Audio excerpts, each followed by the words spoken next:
Binigyang diin ng mga benepisyaryo ng Pantawid Pamilyang Pilipino Program ang kahalagahan ng programa sa kanilang kabuhayan. Ito'y sa ginanap na Parent Leader Conference ng 4Ps sa pangunguna ng DSWD. Muli ring tiniyak ng DSWD ang layuning maiahon ang bansa sa kahirapan. Naritong ulat ni Ara Perez. Ang pamilya ang siyang itinuturing na pangunahing pundasyon ng lipunan. Kaya naman ganoon na lamang ang pagpapahalaga ng Department of Social Welfare and Development sa pamilyang Pilipino. Dahilan upang isakatuparan nito ang Pamilyang Pilipino Program.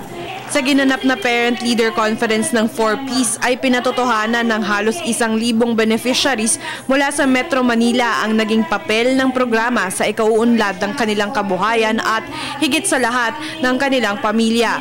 Ayon kay Jovi Dulang, mula nang maging bahagi siya ng programa ay mas naging buo ang loob niyang humarap sa mga pagsubok. Kaya ko pala na umasenso kahit na noon, tinulungan lang ako. Ibig sabihin, kahit ngayon, kaya ko na pong tumayo sa pako. Positibo rin ang impluwensya ng 4Ps sa mga kabataan.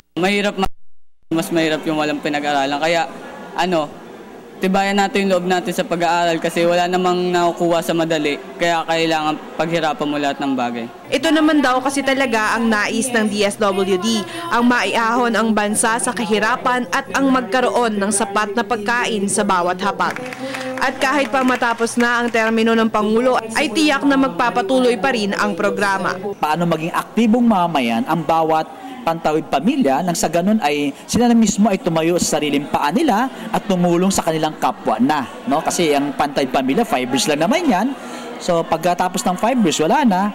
So dapat na-empower tumatayo sa sariling paa at tumutulong na talaga sa ating bayan. Para sa Telebisyon ng Bayan, Ara Perez.